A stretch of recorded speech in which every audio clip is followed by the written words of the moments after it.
In this module, we will take a look at two particular types of specification errors, namely omission of relevant variables and inclusion of irrelevant variables. So, we begin with omission of relevant variables. Let us consider the model yi being regressed on variables x2, x3 and an intercept beta 1.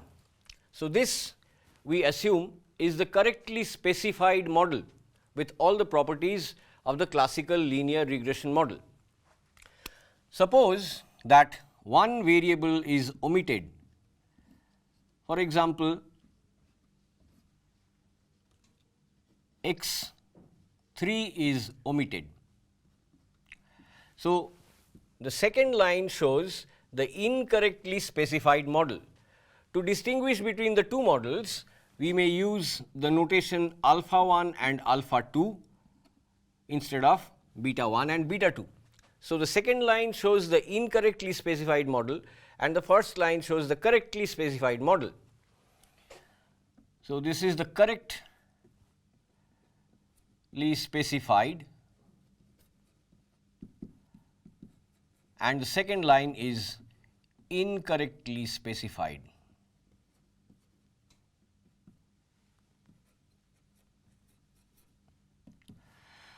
Now, we will see that if we use the incorrectly specified model to estimate alpha 2, then it will not give a true reflection of the corresponding parameter beta 2 in the correctly specified model. So, from the incorrectly specified model, we have alpha 2 hat is equal to summation yi xi in deviation form divided by xi square or yi x2I divided by x2I square. Substituting the value of yi from the correctly specified model, we have beta 2 x2I plus beta 3 x3I plus ui minus u bar, the whole thing multiplied by x2I summed and divided by summation x2I whole square. And expanding the numerator, we will find that we will have beta 2 x2I square summation, which will get cancelled with this x2I square summation in the denominator. So, that will give us beta 2 plus beta 3 summation. Take a look at the second term, beta 3 x3I x2I.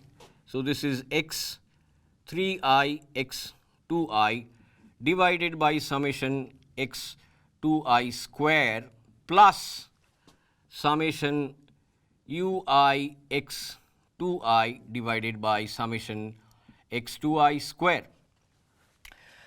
It is important to note that this term in the middle is the estimated beta coefficient when the variable x3 is regressed on the variable x2.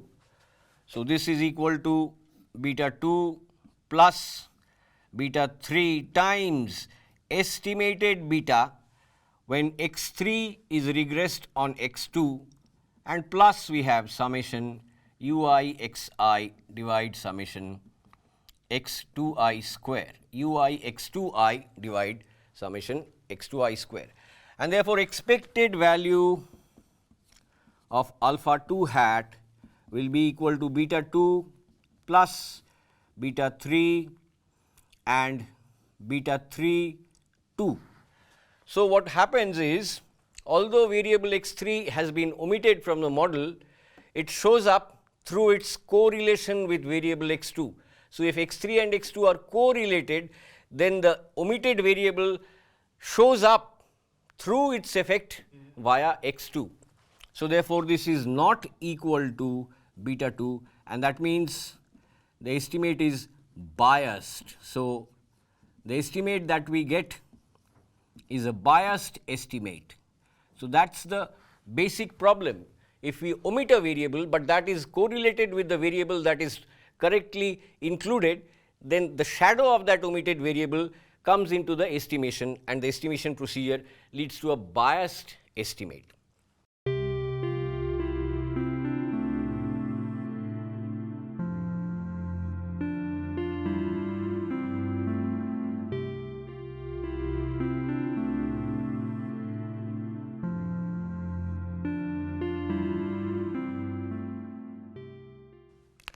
Next, we will see what happens to the variance. We will find that the variance also is affected if we omit the variable x3.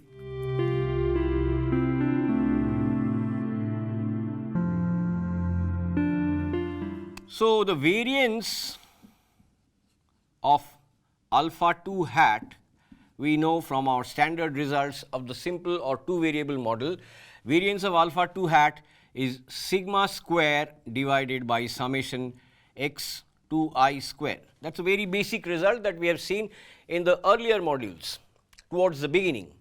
Whereas variance of beta 2 hat, which we would have obtained if we had correctly specified the model, would be sigma square divided by summation x 2I square corrected for the correlation between x2 and x3.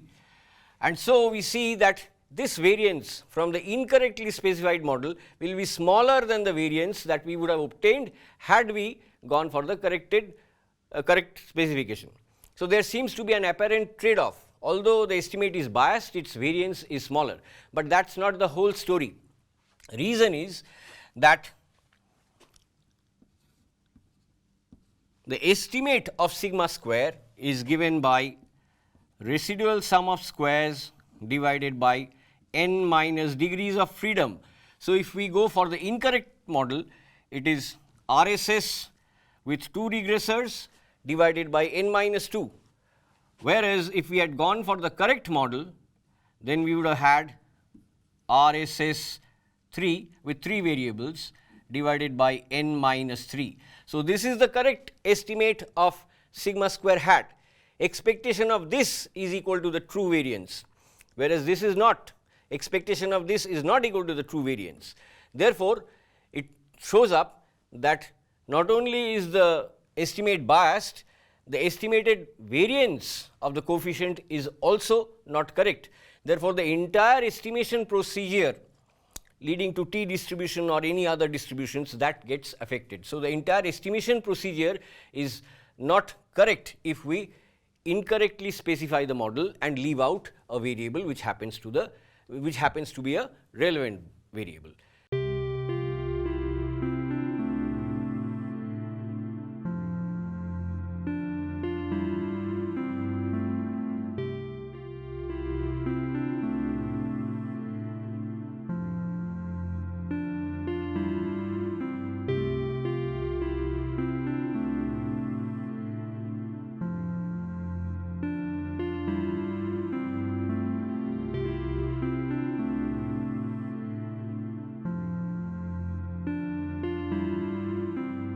Next, what we will see is how the estimation procedure gets affected if we overfit a model. That means, if we include variables that are not relevant.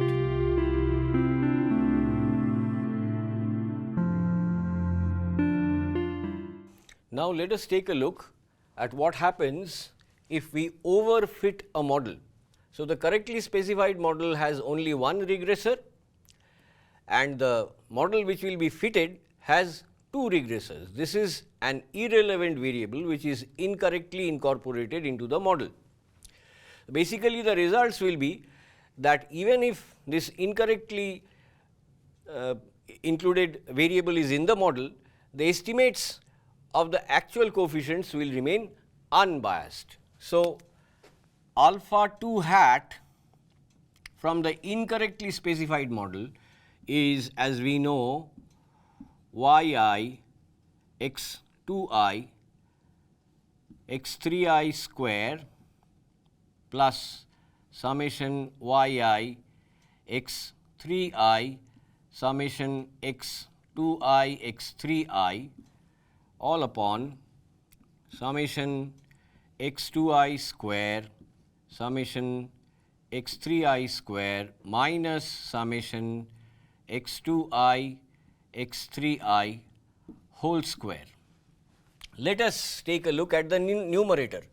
So, we will substitute the correct value of y from the numerator.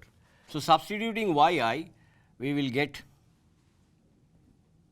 beta 2 small x2i plus ui minus u bar, that is small yi, times x2i, and we multiply this with x3i square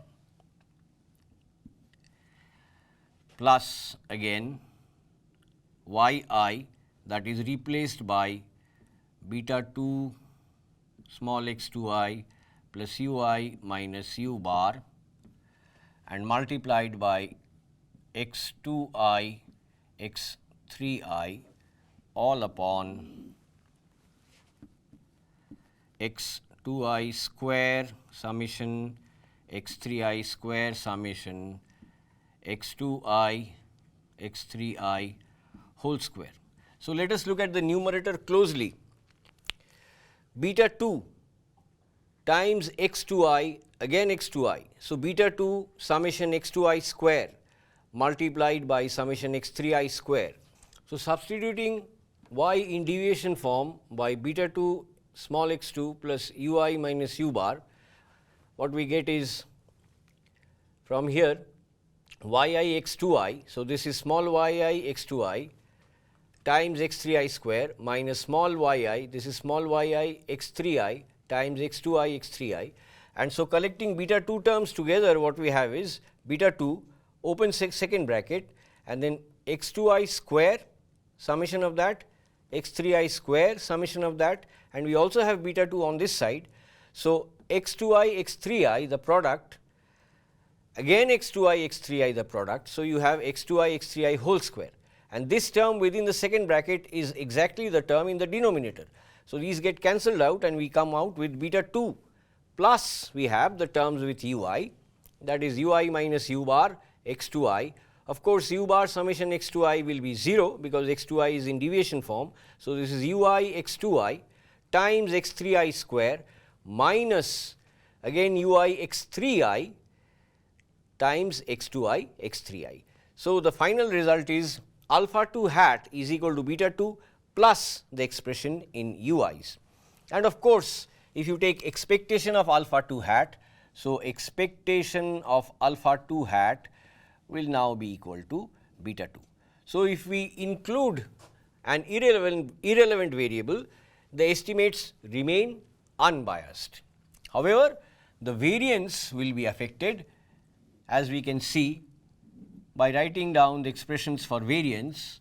So, variance of alpha 2 hat will be equal to sigma square divided by summation x2i square into 1 minus r square 2 3, whereas variance of the correctly specified model beta 2 in the correctly specified model, the estimate of beta 2 will be sigma square divided by only x2i square.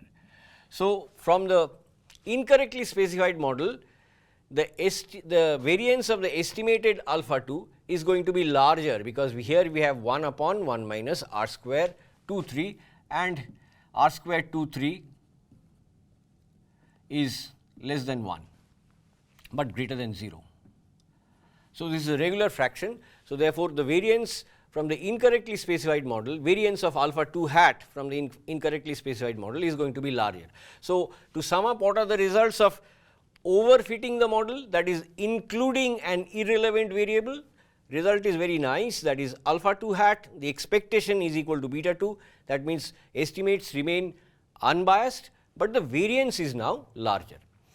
Now, we will take a look at tests to detect whether a model is underfitted or a model is overfitted.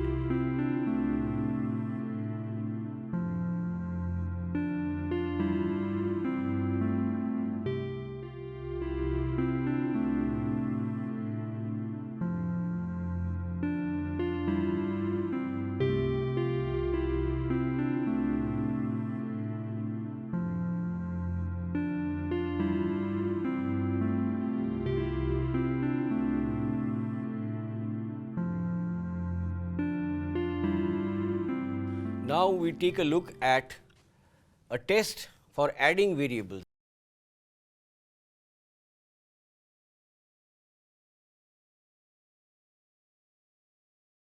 That is, if the correctly specified model has x, x square and x3, that means it is a cubic cost function, but the fitted model, that is the incorrectly specified model, only has x. So, this is a linear model which is incorrectly fitted in the case where the true model or correct model is a cubic model. So, how do we test whether we have actually left out relevant variables? That is called the Lagrange multiplier test for adding variables. So, the test is very simple. We run the restricted model. This is the restricted model because beta 4 and beta 3 are not there, xi square and x3, xi square and xi cube are not there. So, this is the restricted model. From the restricted model, we obtain the error of estimation. This EI is the error of estimation. Then in step 2, we run an auxiliary regression where EI is regressed on all the variables in the model, that is xi, xi square and xi cube. And we use a very important test statistic, that is we obtain R square, the square of the multiple correlation from the second step regression, that is the auxiliary regression, and then we use the test statistic, that is n times R square asymptotically follows a chi-square with q degrees of freedom. What is q? Q is the number of variables omitted. Here q will be equal to 2, and then if the calculated value of the test statistic exceeds the critical value of chi-square with q degrees of freedom, then we reject the null hypothesis, that is we reject the restricted regression and we go for the unrestricted regression. That means we go for the correct model. Next, we will take a look at a test where we will detect whether the model is overfitted.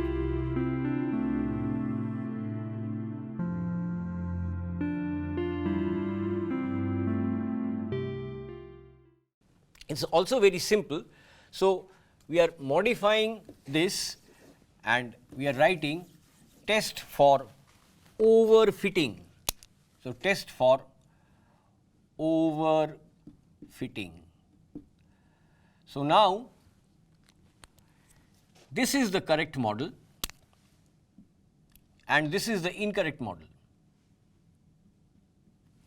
So, the correct model has only x, the incorrect model has x, x square and x3. So, how do we detect whether the model has been overfitted? If you recall, the general format of this will be the correct model has only one variable, let us name it as x2i. The incorrect model has x2i, x3i and maybe x4i. So, yi should have been regressed on only x2i, but it has been regressed on x2i, x3i and x4i. So, supposing we want to test whether x3 and x4 are really incorrectly specified as the regressors. We are already familiar that we can carry out an F test for this. So, we will fit this model, this is the fitted model, and then you will use the F test. If you remember, the F test is F is equal to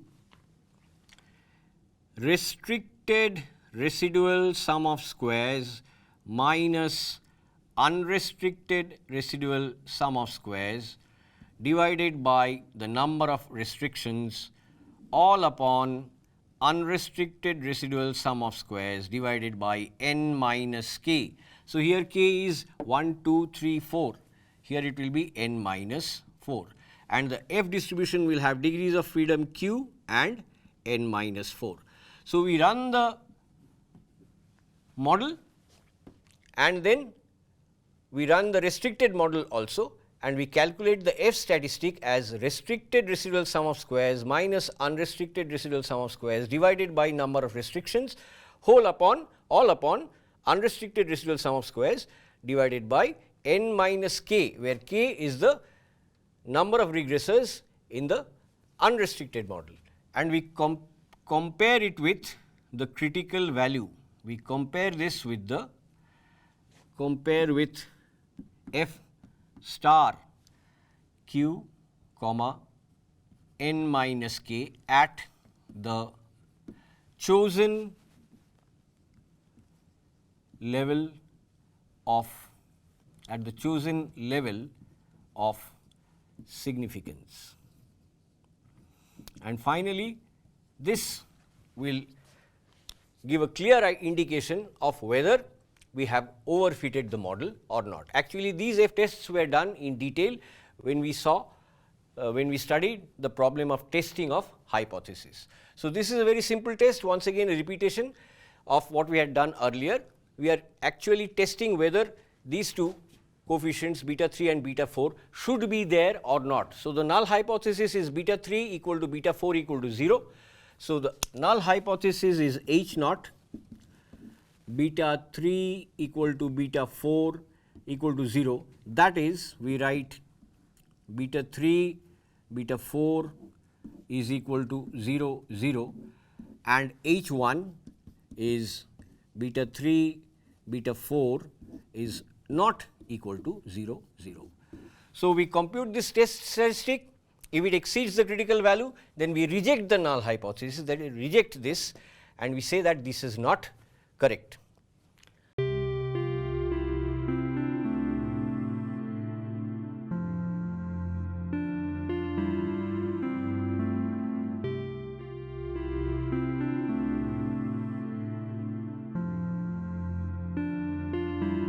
So, that, viewers, concludes this module, where we have studied two basic forms of specification errors, namely omission of relevant variables and inclusion of irrelevant variables.